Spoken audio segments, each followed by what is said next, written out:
And I am very glad that this time we will not deviate from Czech language, but we will take into account a certain form of Czech language, I hope. So I'm sure it will be very interesting to open another door other than we were used to in our previous sessions. Let me welcome our guest speaker from the Czech Academy, the Czech Institute of Czech Literature. And well, let's start. Yeah, thank you so much. Thanks so much for the invitation. Really happy to be here in this beautiful room, in a beautiful campus as well. So my name is Artjoms Šeļa. I'm a literary scholar, but for some ungodly reason, I keep doing textual analysis, computational analysis, and keep involving with languages. Specifically because it's very hard not to be involved in the language when you're dealing, as I do, when you're dealing with poetry and specifically poetic meters. So today we'll talk about the poetic forms, different poetic forms, and way they're systematically organize or influence language that tries to be fit into this unnatural constraints. But first of all, it's important to think, or I usually think about poetic meters not as specifically linguistic technologies, but also cultural technologies. That's important that the poetic meters, they come from somewhere, they have a meaning for different poets, they have long, interesting cultural histories, and over time changing function, right? So meters are primarily technology to organize speech in a very deliberate, unusual way. In oral traditions, their functions were ranging from mnemonic to memorize better, to pack the language better and transmit some specific knowledge, or important stories about your ancestor further, but also it ranged to sacred and ritualistic functions and so on and so on. We can still feel this echoes of these functions until today. If you read fantasy books, for example, often if you encounter a prophecy or some specific very important knowledge from the past, it will be for some reason packed into a poetic form. It will be a poetry. Why? Well, because poetry has this function of heightened importance, heightened importance, and function to convey, make information more important, make information more unusual, right? And so. This is not a metaphor that poetic meters organize speech in a very unusual, unordinary way. It's not a metaphor. I really like this plot, as you see here, to show it from a paper by Story and Mimno that shows how poetry, this is a projection using 100 most frequent words of ancient Greek, prose versus poetry, and you see how poetry immediately flies away. The handful of function words is enough to completely distinguish these two forms of communication as two different beasts, right? And actually, you need only two features to distinguish prose and poetry. It's frequency of prepositions versus frequency of conjunctions. Poetry doesn't like conjunctions. It's not an analytical speech. It likes to list things, repeat things. It doesn't like dependent clauses. It likes independent clauses. Well, the prose, of course, it's a whole different territory. However, today we will not be talking about difference between primarily about differences between poetry and prose. We will be talking mostly about difference within, kind of systematic linguistic language variation within the poetry itself. There is a tiny subfield of already tiny versification studies that is called sometimes linguistics of verse, that exactly asks the questions about the interactions between form, this external thing that is applied to the language, and the language, how language responds, what are the dependencies within language that act weirdly within metrical constraints, and drawing from that theory of linguistics of verse, or like their work, we can expect, right? What their theory suggests is that different forms of organization, so different meters, different line lengths, and so on, would have different predictable outcomes on the language that we can trace. They thought about it as like a linguistic background, right? Like a slight differences that organize the speech in a different way. And we will show today, I hope, that these are not slight differences at all. They're pervasive, they're everywhere, they can be detected by basically any arbitrary feature distribution that you can think of. So the question here, how bad is the resulting variation? There is already, I kind of spoiled the answer. The resulting variation is kind of very bad, but we will take time to approach it. Right, so we will do exactly what the corporate wants us to do. We will try to find the differences between the iambic pentameter and trochaic tetrameter, but not only those are very different meters. We're also drawing here on kind of the modern. I know it's a big question for Monday afternoon. We're considering Saussure, but we will draw on the general notion of systematicity in linguistics. There is a movement today quite pronounced and big movement to reconsidering the basic oppositions of Saussure between the iconic and symbolic signs. What they say is that iconicity, it's not a binary category. Iconicity can be also scale. Iconicity is also driven by convention and dependency. So people tend to think there is a connection between form and meaning, non-arbitrary connection, even if there is not. Also, iconic signs not always translate across languages, which means they're not universal and things like that. But the iconicity is not the primary kind of concern today. Primary concern is systematicity. And by systematicity, they basically describe any non-arbitrary connection. They don't know why this dependency on form and the function exists, but there are systematic differences in form. And this, the linguistics talk about specific linguists like Mark Dingemans and others. They talk about the systematicity as this kind of thing that was on the surface, right? Obviously, the language is systematic. If we take like morphology of nouns versus morphology of verbs, there will be different form of these parts of speech will be different because they have different functions. But also the systematicity they show it's more in a more subtle ways.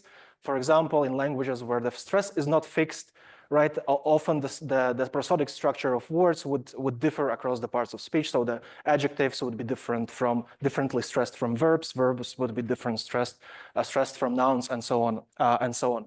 And then when you start to combine this with the idea of metrical organization, all these dependencies start to, like, in a way, predictably but not intuitively interact with the form. So systematicity is an important concept here. Quick rehearsal or like refresher on what I'm talking about here, like the poetic form, right? We are talking today about the verse on the east side of France, so accentual syllabic metrical verse, where we care both about the placement of the accent and the count of the accent and the count of the number of syllables. These are usually meters are organized by the smaller recurring units called feet. We call them feet, and they had this weird names because we still call them with Greek names because of the Renaissance philology and post-Renaissance philology that they really tried to adapt the old notions of metrical organizations to modern languages that were already not quantitative. They were driven by accent, not by the length of the syllables as it was in ancient Greek or in ancient Latin. But this is not also what we are primarily interested in, because these feet, you see, there's different organizations. They're like they're units of 2 syllables. One is unstressed, another is stressed. This is iamb. In trochee, you expect the stress to be on the first syllable and unstressed on the second. These are binary. There's also ternary ways. There's also more ways to to name feet. It's just the most common that that are commonly used in European accentual syllabic verse. But again, as I'm saying, these are abstractions and conventions. These feet by themselves that don't mean much. They're basically a philological way to count things in verse. What we really care about is how they are organized on the level of the poem, right? So you see there's 2 examples of organization of a meter in a poem. One is iambic tetrameter, where we kind of put 4 iambic feet together, and another very similar looking measure, right? A very similar looking meter is alternating lines of 4 and 3, which is called common measure. comes from Anglo-Saxon ballad, actually, and regularized. It's a regularized ballad form. But these two things that look similar are actually very, very different because they have very different histories, backgrounds. Common measure coming from oral tradition and has this balladic cultural background. Iambic tetrameter, much more literary, much more kind of commonly recognized. And also, as we'll try to show, that even the smallest differences, like is there another feet in the line or is there not, will be immediately visible on the level of linguistic distributions. So what we will be using today is comparative data set coming from the poetry that we curate and built in Institute of Czech Literature. And by we, I mean basically Petr Plechach, who is helming this thing. We have 10, now there's 10 languages, poetry in 10 languages, freely available. There's APIs, if you're a fan of APIs. There's like browser, if you just want to search for some words. So what is important about this data set is that it's, so now we'll focus only on 19th century, but the span is longer than that, just to constrain ourselves a little bit in time. This is a part of speech tagged corpus. We also have, for these 3 languages, so it's technically in poetry, but the data that we use, it's still not in this collection because we also have scansions for these 3 languages, and these scansions, so the recognized prosodic patterns of stressed, unstressed, and so on. So the scansions are aligned with lines, so we can use them. We can use them together. Okay, that's why we cannot extend yet this analysis to other languages. But I think this 3, 2 Slavic, 1 Western, 1 Eastern, 1 Germanic language would be quite illustrative. So let's take it slow. So let's start from like to get the grasp of what I'm even talking about. Let's start slowly. Let's start from reading poem. Actually, let's not read this poem. It's a ChatGPT generated poem about Charles University. It's not good, so please don't read it. But it's interesting for various reasons, right? Because we can talk a lot about we can tell a lot about what ChatGPT thinks is poetry, how it's organized this, and how language is related to that. So first of all, what's interesting about it? First, that this, we can say a lot of things. First of all, this is organized, this rhymed verse, right? It's organized in rhyming couplets, so neighboring lines, A, B, B. The pattern is, and this is very typical for English because English doesn't like long distance rhymes. So this is a very common way to organize this. And there was no specific prompt. I just asked it, please write a poem about Charles University. And also we're gonna organize this verse in a stanzaic form. So there's a quatrain stanza, means 4 lines. The blocks of text of 4 lines, usually corresponding to some kind of syntactic unity, right? So it's 20 lines length. Also, the average length for kind of a lyrical poetry in 19th, 20th century, 19th or 20th century. It is also generally an iambic tetrameter. Why I'm saying generally, because it's, well, we can read it as iambic tetrameter. It makes sense as an iambic tetrameter. It definitely kind of aims to be an iambic tetrameter, which is also a very common way to organize this. There is a very funny paper, like preprint, written by American colleagues, Melanie Walsh and others. Does ChatGPT have a poetic style, where they try to analyze what kind of poet is ChatGPT, which is funny, but they don't ask really questions about the formal influence and the formal influence of formal organization on the language elements here. And this is what interests us primarily. And one kind of big, so this is, as I said, this is the most average poem as you can imagine, right? It's like, this is a vision of poem that is very entrenched into these large language models. In the ancient past, like in the times of ChatGPT 3.5, it was impossible to make ChatGPT not write this poem, right? You will ask it, can you please not write in rhymes? it will say, yes, of course, and will give you the poem in rhymes. Now it's better, and I have the conspiracy there. It means that the OpenAI has like a poetry department there who actually tried to fit. I mean, it's a conspiracy theory. Don't listen to me. But it became significantly better, and I think a lot of supervision was done because IT crowd generally kind of is obsessed about generating poetry. They think like if we'll generate poetry, then we will kind of crack the human intelligence somehow, because obviously poetry is the biggest human achievement, or like biggest individualistic creativity achievement. Yes, but coming back to this poem, so it's super entrenched into what ChatGPT assumes it, and it's super entrenched in how it uses the language. And it's interesting because generally, right, these models do not have the prosodic representation, right? It's just like all text-based. It's like training a lot of data, billions of parameters, and we'll get to some. So the question is, like, to simplify the problem is, can we actually learn iambic tetrameter without understanding what is like the stressed syllable, what is not stressed syllable? Can we learn it just from looking at the linguistic distribution? And the question is, the answer is, as I'll try to show over this presentation, the question is kind of a resounding yes. So I invite you to look at the beginnings of the lines, right? So this is an iambic meter, which means it expects unstressed syllable at the uneven position. So at first position, unstressed syllable at even positions in line. And all these lines, you see blue lines, what happens immediately. How do you do this? How do you imply the iambic inertia? You need to use unstressed words or unstressed positions. You immediately have a lot of function words that can be pronounced without stress. A lot of conjunctions, a lot of prepositions, some pronouns, and so on and so on. So there's ands and as and articles, of course. So there's an abundance of that. There's only one exception. This is the line number 3 to this rule. It says Charles stands, so it's kind of a trochaic start. But I'm thinking here that the ChatGPT actually offers us to read the Charles as Charles, as a iambic word, because this is the only way it makes sense, like in terms of syllable count. So this is also an attempt to imitate an iambic pattern, which is incredibly good at. And now I invite you to look at another poem. This is not a ChatGPT. This is Edgar Allan Poe, probably the most well-known trochaic poem of English literature, The Raven, of course. Vran, is it the Czech word?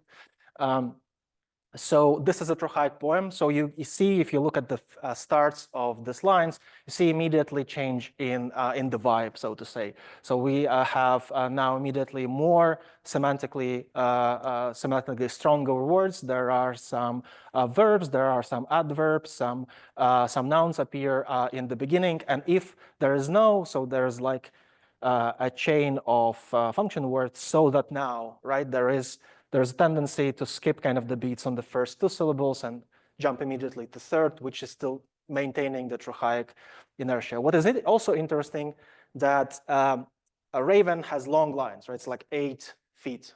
Technically, it's called octameter, but it's not really 8 feet because there is a constant pause in the middle, right? Constant caesura, we call it.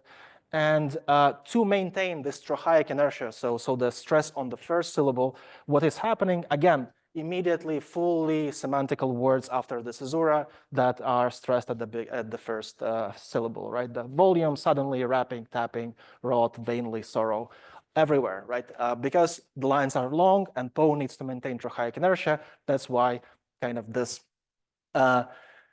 reshuffling of the linguistic connectors happens here.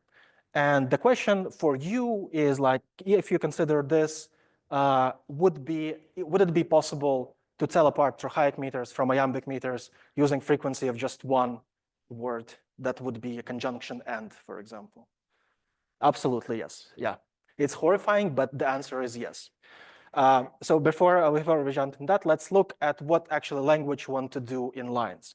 So the black columns here are distributions of proportion of appearances of a conjunction and in Russian corpus. The data comes from Russian here. And it documents the positions at which syllable most frequently the conjunction appears. And this is, of course, both in trochee and both in iambic meters. It happens in the beginning because the conjunction is used as a connector. A very easy way to form a clause, right? And an independent clause in verse. So it really wants to be on the first syllable, right? But the problem is that in the first syllable in iambic, there's no problem. It's like it expects would be not stressed and, immediately go into the iambic cadence and everything is fine, everybody's happy. However, in trochee, there also wants to be in the beginning very much, but and proportionately it's still there. But the frequency, because this first syllable expects to be stressed, the frequency immediately drops. So let's see what happens in Czech. This is the distribution of two words, frequency of conjunction a and conjunction jak, right? And the samples are taken 200 lines samples. Each sample is independent, both from trochaic meters and iambic meters. And you see the separation is there. In Czech, of course, there's an additional complication because the stress is fixed on the first syllable. So there's no way to construct iambic meter in a different way than adding like unstressed conjunctions or some function words in the beginning of the line. I mean, there are other ways, but this is very frequent. So immediately what happens, there overabundance of conjunctions in iambic meters and much lower frequency of conjunctions in trochaic meters, because again, they want to be in the beginning of the line, and the beginnings of the line expect different prosodic structures here. And also what is maybe more harrowing and scary to me personally, that of course all these regularities, they're accumulating in a larger corpus and they translate to all other levels of the language. Because if we go to some next step of abstraction and we measure, for example, the frequency of conjunctions versus nouns, we'll have again the clear separation between samples coming from iambic meters and trochaic meters. And of course, it carries even further. If we just count the monosyllables and we just count the disyllables in the samples, we'll have this terrifyingly beautiful scatter plot where the two things are completely fly away from each other in completely different directions.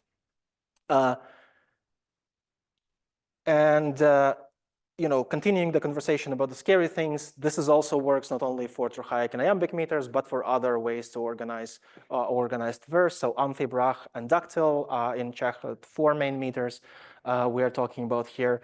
So dactyl and amphibrach, yes.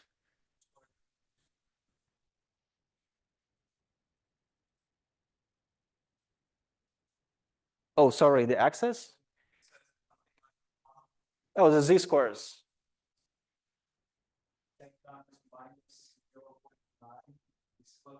What is it? There's no, this is just the centered scaled values, so the z-scores, right? So these are frequencies of, when we take the sample, we measure the frequency, and then we look at the z-scores across the corpus.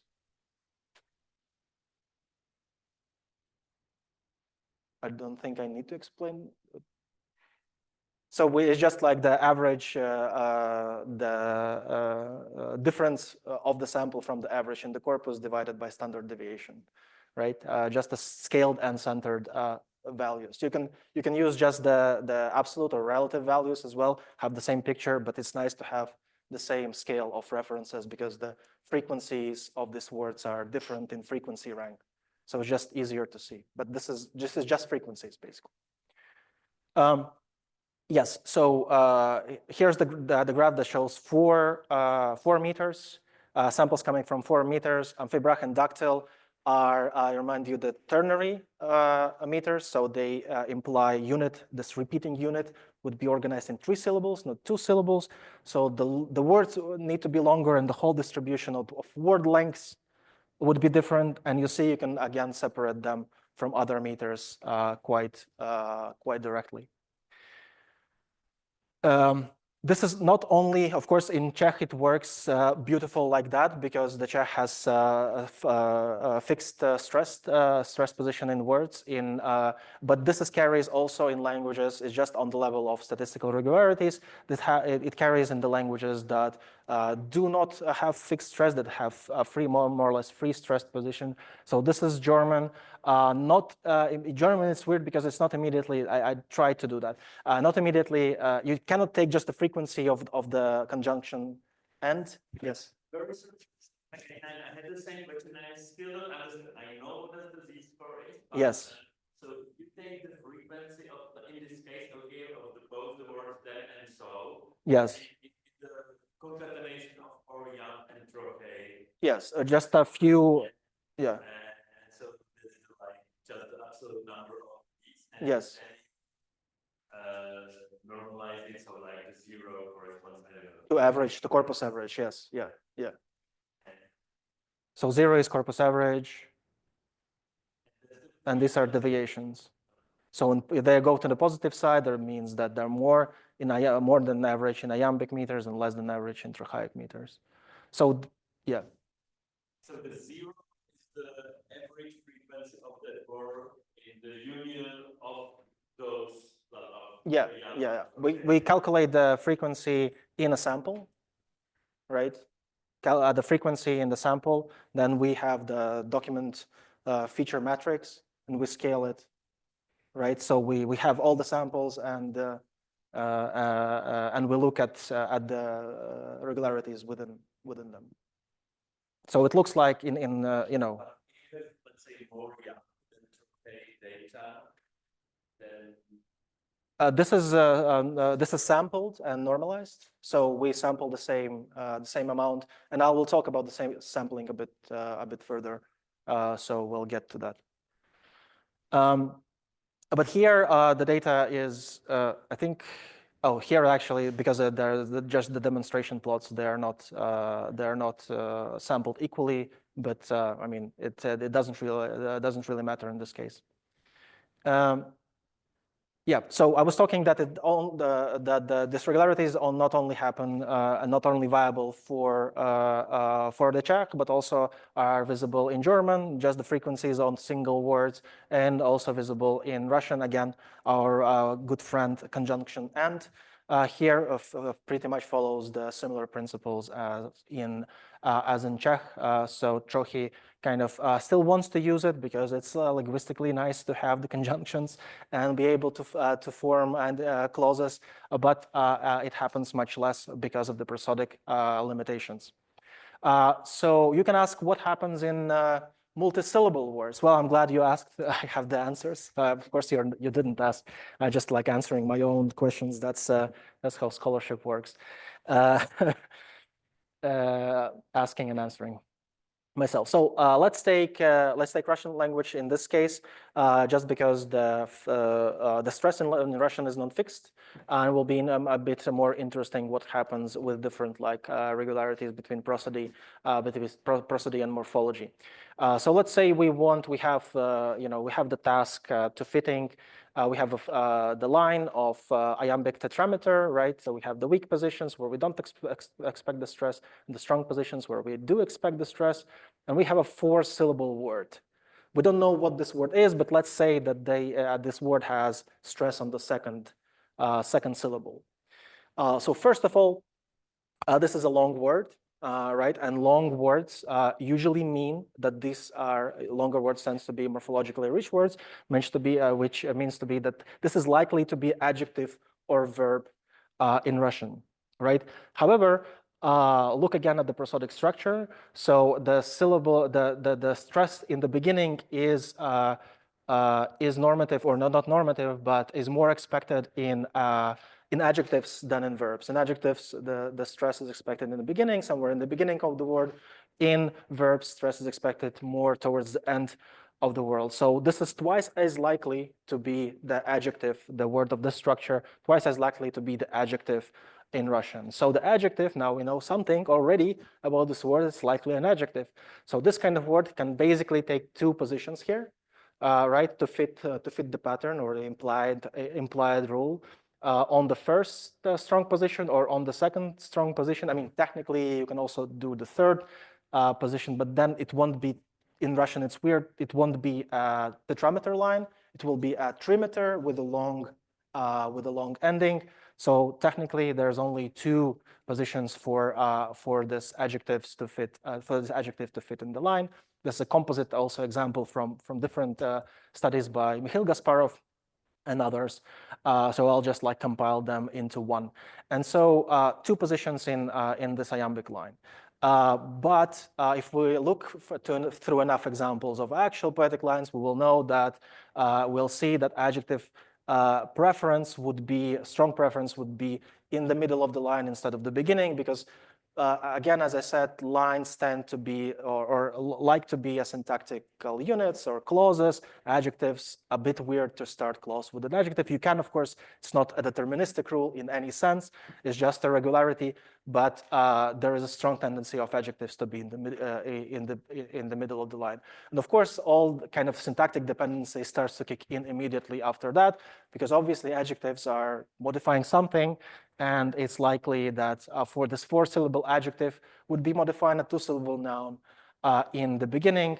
And if we have this as well, it's not a big stretch to say that this line could be complete, like could be a full clause with an addition of the verb in the beginning.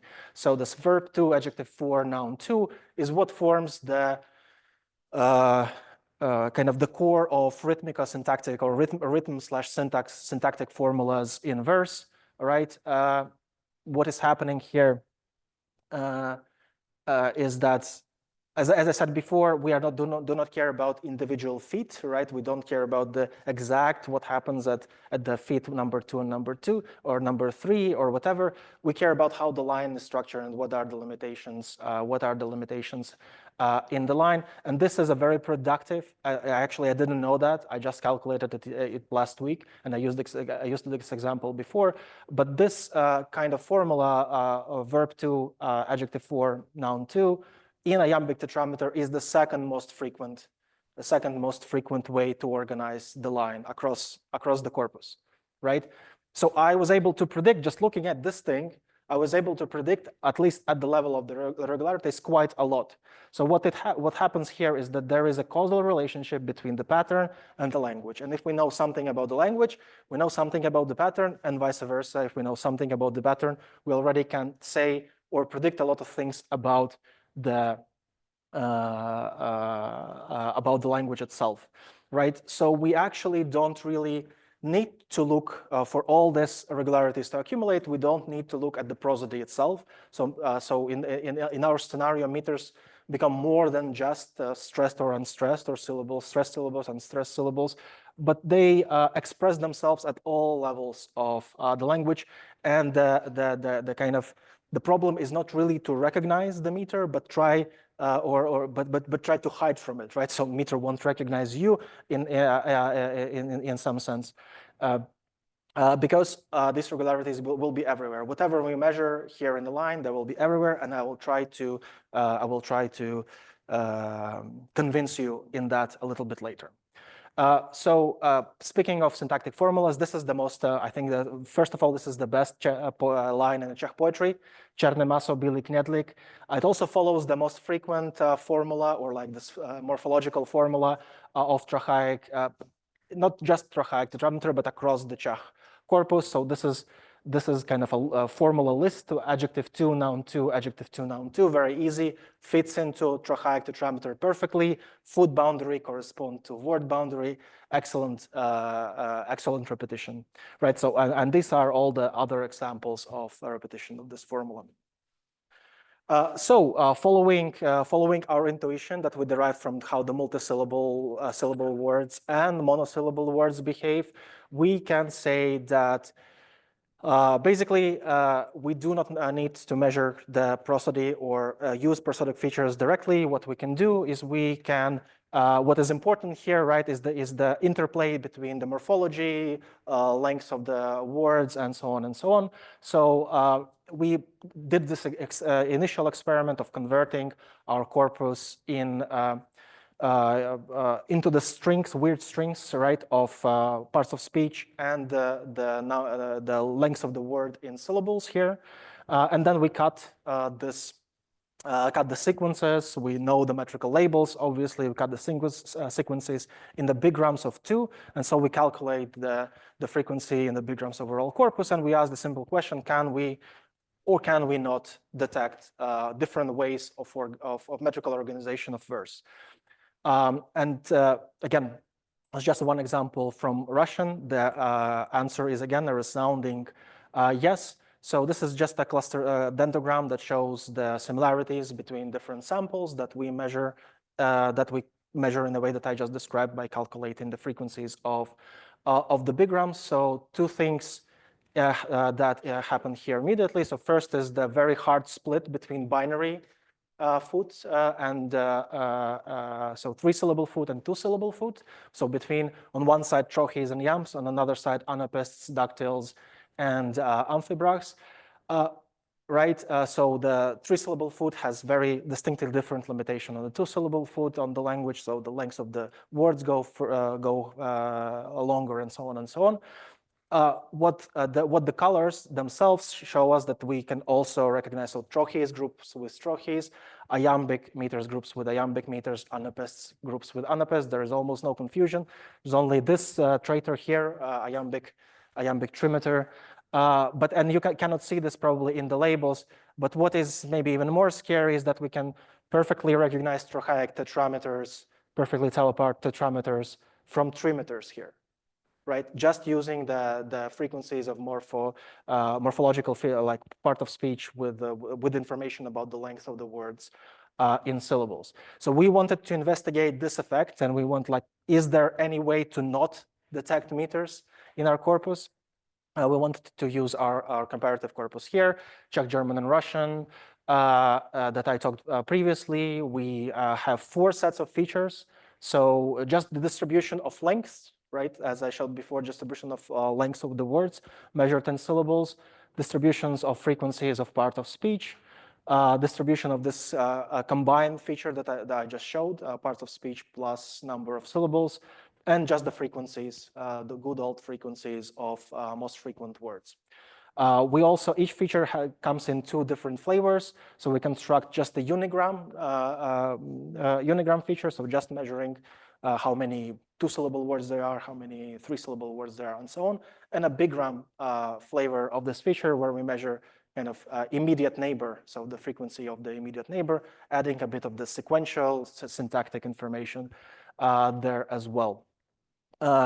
We use a very, very conservative set of the classification here. So a conservative set of sampling here. We take 5 samples per meter, and we vary the sample size, starting from 25 lines, which is kind of the minimal, going to 1,000 lines, because this is kind of the minimal level of downsampling. So in German, I think one of the meters is about a little bit more than 5,000 lines.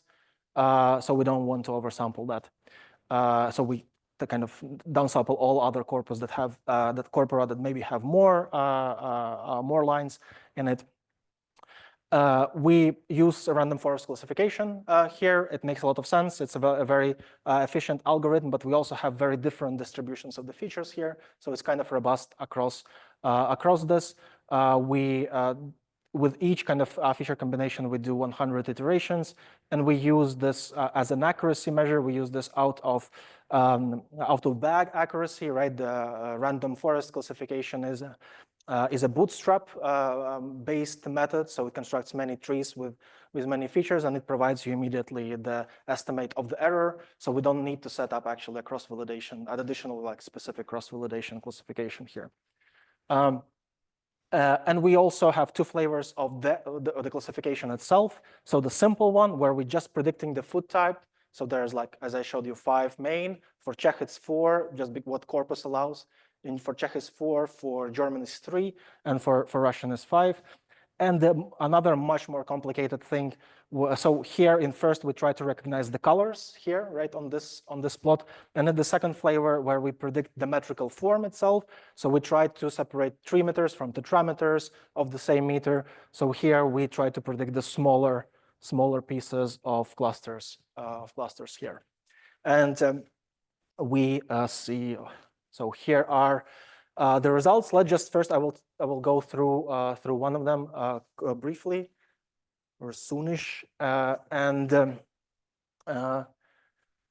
let's just first appreciate that the dotted line here, the horizontal lines are baselines, the random baselines. So this is the random classification. You see across all the languages, this is immediately non-random very quickly. Right, with 50, 100 lines, the statistical regularities are immediately apparent across the languages.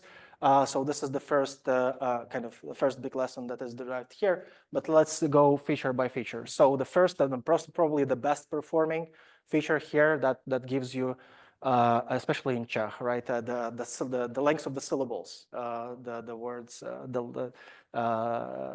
just the syllable distribution, the distribution of the syllable length gives you a very high classification rate. It jumps at 100 lines already, almost to a perfect classification. Of course, it's just like four classes because we are recognizing the metrical food, but the relationship is very apparent. In German, it goes there eventually, not as powerful. In Russian, just instead of the simple unigrams of word lengths, what is important here is the bigrams, right? So the sequential information and some syntactic dependencies between the neighboring words gives a lot of information to make meters immediately recognized by the syllables, by the number of the syllables. So the next best performing feature is, of course, when we combine both information both from parts of speech and the syllables, because partly, this is already interfering. The information, again, very high rates for Czech, much more steeper for German. But I'm again drawing the information how immediately non-random this is, how information begins to express very quickly. Same thing. It's a very good predictor for meter in Russian as well. Kind of the third feature here is just just the frequencies of parts of speech. So the solid lines, sorry, I didn't tell you. Solid lines are the unigrams, and the kind of the dotted lines are the accuracies of the bigram performance, right? So in Czech, bigrams on the parts of speech perform better. In German, it's the same. In Russian, it's generally lower than other features, but again, not random. And keep in mind that 1,000 lines, so the maximum sample size that we use here for these 5 samples that we draw from the corpus is also kind of conservative. It's not a lot from the corpus perspective, right? It's between 4,000 and 5,000 words. Depending on the line size, of course, but it's not a lot, and all the regularity starts expressing very, very early, very quickly.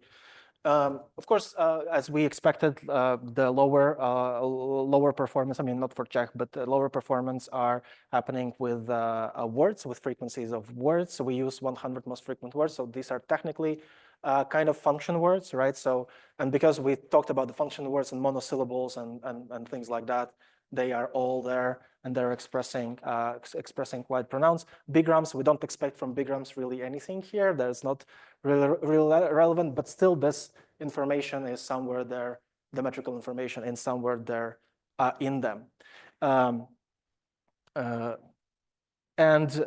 Even if I say that the words are the less performing thing, if you look at where it goes in the end, in Czech, it's like 95, accuracy is 95% at 1,000 lines. For German, it's above 90 as well. For Russian, it's like up to 80. So it's not a joke. But another scary graph, this comes from the second right classification experiments where we focus on the metrical form. So number of the classes jumps high immediately. So it's a complicated classification. It needs to guess between 15 and 70 classes, so separate the same meters of different line lengths and so on and so on.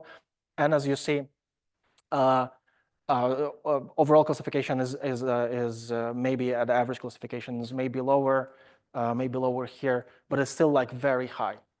Very high for Czech. The best performing is again this combination between line length between a bigram of syllable length, so 3-1, 2-1, 2-2, and so on. Obviously, for all these calculations that I talked to you before when I showed you the multi-syllable example, right? How we fit 4-syllable word in a line. If you increase the line or decrease the line length, all these calculations would be immediately off, will be different. And so that's exactly why we can also trace not only the metrical organization, but also the different kind of syntactic limitations that meter of different length places on the clause, right? The line again tends to be or like wants to be a separate clause, or at least a kind of coherent syntactic unit. So yes, let me remind you that I show you that all these graphs are the classification is very nice, and it is very nice. And we didn't use directly any prosodic information here, right? So this is all at kind of the downstream linguistic feature distributions. Obviously, there is a lot of prosodic information already because the language is systematic, already kind of seeping through the morphology and seeping through the line length, through the word length, and so on and so on. But directly, there is no prosodic information used. And again, this is partly scary because a lot of research on automated metrical recognition was dealing only with the prosodic information. This was just like pattern matching. We didn't do anything of that. We didn't do any pattern matching. We just like cut text in arbitrary features, put it into the counting machine, right? And then a clustering algorithm, and the information is there. And the information never goes away. Like if you have any idea of what to measure that will not give the metrical signal, I would be very happy to hear your thoughts. Obviously, it's a good outcome for classification, and actually Petr just left, but Květa system that labels the Czech verse, so marks the metrical labels for Czech verse. They actually use additional like part of speech information because they recognize that there are some systematic relationship. So you can use this to improve at the kind of the basic level. You can use this to improve the classification systems. But what bothers me as a literary scholar is of course not a classification or not recognition of meter, but ability to say something about the corpus in general. So imagine we have some latent space of poetry, right? And we have, there's poetry corpus. Let's do some fun things and measure most frequent words or whatever. So right. When you do this, you would measure some kind of average, right? You will look at the space and like, tell me about this corpus something, and you're like, this would be a centroid right here, and you will, when you take the corpus that you don't know nothing about, you will arrive at the centroid. It looks fine, it looks okay, right? We have the ability to say something about the corpus, but as I try to convince you today that what actually happens is we have systematic language variation in different pockets of this corpus because how simple repetition of similar rules tend to organize language in a different ways, right? So instead of one center, we actually have multiple centers. In this case, there's a 5. This is actual data. I'm not lying to you. This is actual data. Most frequent words for Russian corpus, right? And so if you measure the centroid, you're basically measuring the soup, right? It's not even this. It's close kind of to most frequent forms, right? So the yellows and the reds here, but it kind of measures the space that is kind of nowhere, right? So this creates complications for our ability to argue or reason about the corpus with computational means.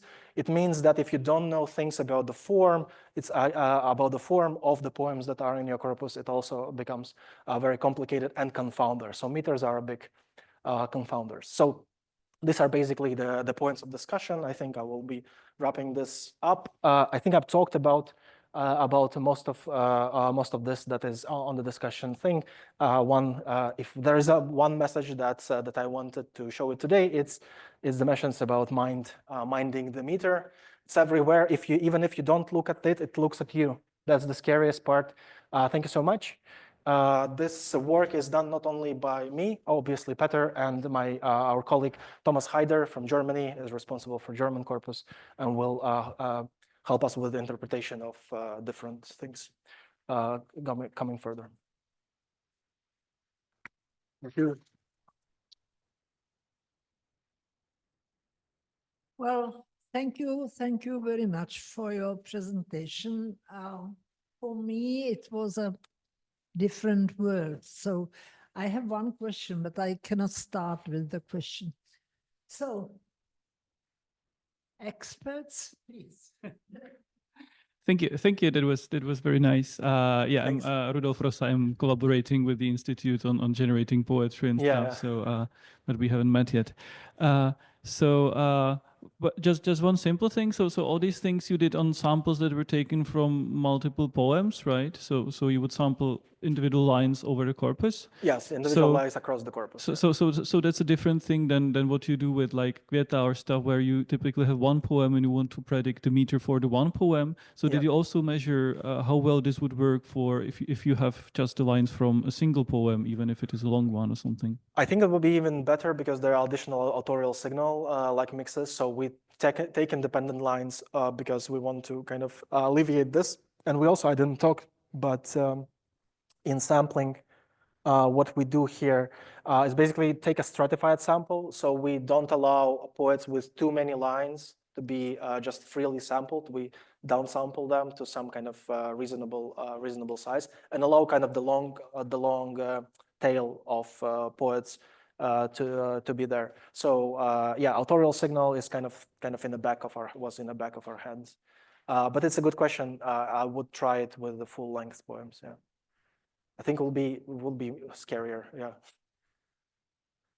I have another question regarding this random forest classification. So this is supervised machine learning. Yeah. You had the training data annotated with the metric type. And so you mentioned that you haven't used any prosodic information directly, but actually this kind of annotation was done using the prosody. So Yes, actually, of course. direct access. Derive the labels. And if I understand, you used like in the random forest the OOB accuracy, so you didn't have a fixed test set. No, but for each of the samples, it was not overlapping the training data. I mean, you can do that with random forest, from what I know, because this error estimates it's already bootstrapping, right? It's kind of doing the same thing as cross validation would do. Yes, I know. Yeah. So I'm just and one more question. The gold annotation used for the training data as well as the test data, that was the automatic by Květa. This is not really fully human. Not fully human, no. So it's not a gold standard. Possible, I know that the accuracy is quite high according to some evaluations, but theoretically it could be like the random forest could just get the rules which are encoded in the Květa, which may still not be the full truth. There are still some there might be. I know what you're saying. Yeah. And I also remember that just the question of which syllables in a poem are actually stressed and unstressed is quite controversial. There is high disagreement between humans. Yes. While your score seems to be much higher. How is it possible? Even like for few samples as you showed us. So like here, you mean? Yes. I mean, because we are not arguing about individual stresses, right? We are arguing about general form. So, and there are not a lot of disagreement about explicit meters. So if we take trained or even like students who know something about the meters and ask them if this is iambic or this is trochaic, there will be not that much disagreement because the individual. That's what's beautiful about meters, right? They are repeating, and they're not abstract. They're repeating in language, in like there's a in length over time, right? And so even there's smaller individual variation. If like, oh, this syllable maybe is not stressed, this is more stressed. As the whole, the rule is quite explicit, and it will always show itself as I tried to show. Yeah. Okay. Disagreement about the whole poem. Yeah. just a tiny question about this, what you just said. So you are saying this is agreement between the people and how they classify the metrum of an individual line without a context, because that's how you do most of the statistics, or you give them actually the whole poem and they classify whether this strophe is written or this whole poem is written in trochei. Yeah, well, agreement along, yeah, sorry. Can I answer this or you have the second time? Yeah, that's everything. Yeah, Okay. no, there's a different ways how people think about meters. As literary scholar and kind of versification scholar, I think about meters only as a template that we can tell on the level of poem, right? If you take a look at the single line, the interpretation of single line can be different in different contexts, right? The regularities occur, everything that happens in meters occur at the level of poem. The level of the foot or the level of the line is much more problematic. However, people do recognition of metrical label on the level of the lines as well, right? So it's still there, but it's a pattern matching problem, much more pattern matching than just regularities. Yeah. Yeah, so you focus only on the poetry from the 19th century. Yeah. So can you explain the reasons why this? Again, to somehow control for the time signal, right, for the chronology. That's one thing. And second thing, that the metrical poetry of this kind was abundant. The most poems were written according to this prosodic ideal rules that poets had in mind, and they were trained in that, and they were actively arguing about that. And in the 20th century, for example, will have also the selection bias, partly because the corpus that is not labeled grows into non-regular forms and free verse and stuff like that. Yeah. And can you explain why the most frequent form changed, the form of poetry changed later in 20th century? That's a great question. Many people try to answer it.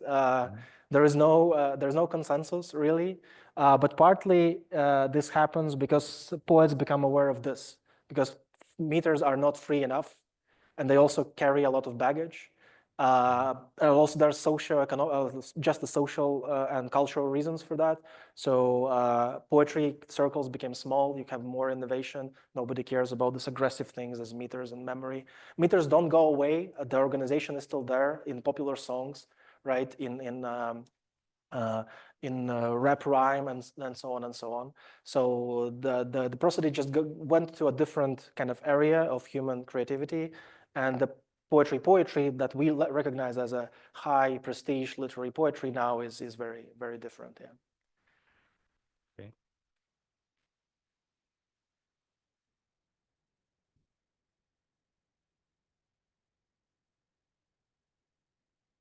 Yeah, so this was all very let's say on the surface. So number of syllables, part of speech, the frequent tokens, which are mostly function tokens, you said.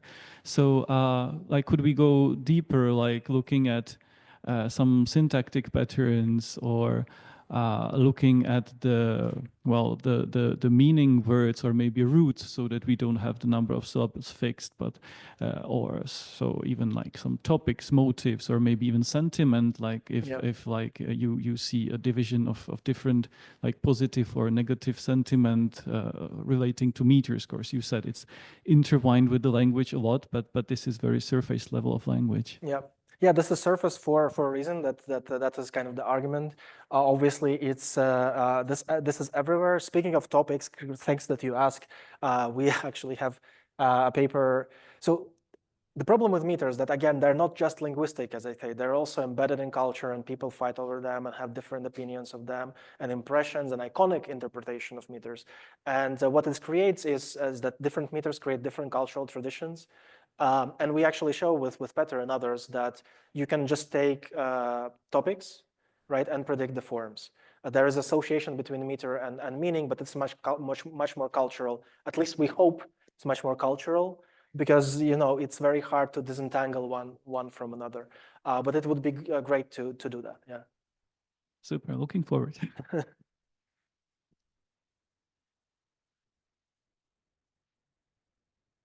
We have a suggestion for future experiments. Sure. Could you construct or actually like a poem which would have all the properties, let's say, of a yam, but which you find that are typical for yam, but actually it would be trochei or whatever, Right. and then give it to human annotators to decide.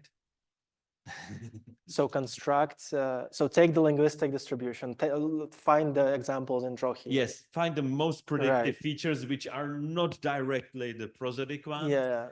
And write a poem which would have all these properties, so it would fool your classifier. Yes. The question is if it would fool also the humans. Good. You could even find the outliers in the data here, right? Yes, we see there Yeah. are some, so maybe you can start with some of Yeah. the like.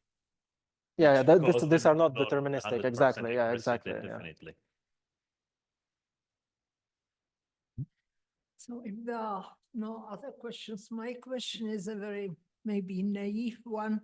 As an enthusiastic reader of poetry, what I liked about poetry was that from author to author, I could observe differences. So my question is, maybe you said it at the beginning, but how balanced the corpora were as for authorship? Yeah. Yeah, well, I mentioned this briefly that we actually didn't allow super frequent poets that has a lot of iambic lines to be present in every sample. So we kind of stratified the sampling down. And to expand on your question generally, so I'm like presenting this as a totalizing force, right? The meter, you cannot escape it, right? Like this is it. Meter, it's present everywhere. Absolutely not possible to escape yourself out. But we also know from studies in authorship attribution and studies that Peter did that there is a lot of individual ways to handle the meters, right? The same kind of overarching pattern, but there's a lot of individual ways people interact with this pattern. There's a research on Latin poetry from also our colleague Ben Nagy, and yeah, I mentioned Peter. So there's a lot of, there's kind of a nice end to the story. There's still a lot of individual variation in the handling of the template and the historical change there as well. Yeah. Okay. Well, if there are no questions from the audience and none from the online people. So thank you again for your presentation. It was very interesting to enter a different world, so to say. And I would like to invite you for next week. We will go deeper as you wanted. We are going to semantics and pragmatics. So next week, Fred Jelinek series and Professor Hans Kamp will present his talk. And I still hope that we can have some kind of informal something on Tuesday at 3 o'clock. But I will confirm this next Monday when I talk to President Kamp in person. So thank you very much for coming and hope to see you next week. Thank you. And thank you. Thanks so much.